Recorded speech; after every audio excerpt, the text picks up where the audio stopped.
C'est jusqu'à 20h et c'est avec vous Nicolas Poincaré. Et avec Jérôme Commandeur. Bonsoir Jérôme. Bonsoir à tous. Les humeurs de Jérôme Commandeur comme tous les soirs, avec ce soir une histoire de flic étonnante. Et oui, exactement, Nicolas, trouvé dans la rubrique Journal de Paris dans le Parisien aujourd'hui en France de ce matin, je cite le commissaire Fêtard sur la sellette. Alors le commissaire de police du 4e arrondissement de la capitale, 200 hommes sous ses ordres, le mec est placé, quoi. C'est pas celui qui te prend ta déposition à la machine à écrire avec un doigt quand t'as perdu ta carte vitale. Là, on est sur du monsieur, quoi. Là, il y a la ministre des Personnes âgées qui vient inaugurer un défibrillateur dans une maison de retraite. Le mec est au courant, quoi. C'est lui qu'on appelle. Le type, il a moins 20% sur les cuirs Pierrot le Loup. On lui met de côté ses Santiago chez Eram quand elles sortent. Enfin, le mec est bien, quoi. Alors, donc, que nous dit l'article ? Que l'homme devrait être bientôt déplacé d'office, c'est-à-dire placardisé. Alors, pourquoi ? L'histoire démarre en août 2011. Le policier, dans une voiture de fonction, sort d'un bar de nuit.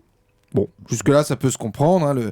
Le type est sorti de son commissariat. Il s'est dit, tiens, je vais aller vérifier la licence 4 et le taux d'amiante chez Gigi Lagoulu. 22 boulevard de l'Hôpital. Manque de bol, il renverse un cycliste avec sa voiture. Sauf qu'il a le réflexe de faire venir ses propres hommes sur le lieu de l'accident. Il n'a pas fait le 17, il a fait son 17 à lui, lesquels, bien entendu, ont trouvé un résultat négatif à l'alcotest. Donc, allez-y, soufflez, chef.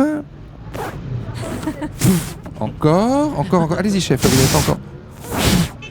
Et voilà, c'est négatif, chef. Et ben voilà, vous pouvez partir, tout est bon. Ah, c'est vraiment sympa, les gars, parce que j'avais un petit doute. Là.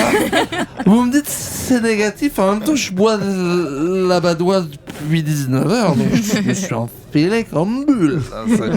Donc l'histoire se poursuit. Avril 2012, un homme est interpellé après un rodéo dans un couloir de bus. Alors on imagine la satisfaction des agents après une course-poursuite difficile. Hein. Allez, vous baissez la vitre, monsieur, vous coupez le contact, vous me donnez les papiers du véhicule. Donc le type baisse la vitre. Hein. Salut les gars, c'est patron. Donc là, rebelote. Aucune poursuite. Le commissaire est raccompagné chez lui sur ordre de la préfecture. Il écope d'un blâme. 3e épisode en juillet dernier, alors qu'il est au tribunal pour l'affaire du cycliste. Hein, vous vous en souvenez.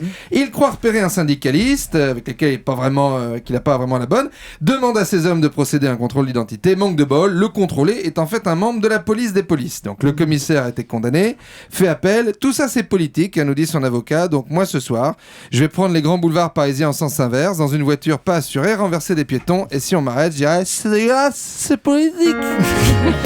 Jérôme Commandeur sur ce commissaire. Pas de bol, on vous retrouve quand on veut, Jérôme Commandeur.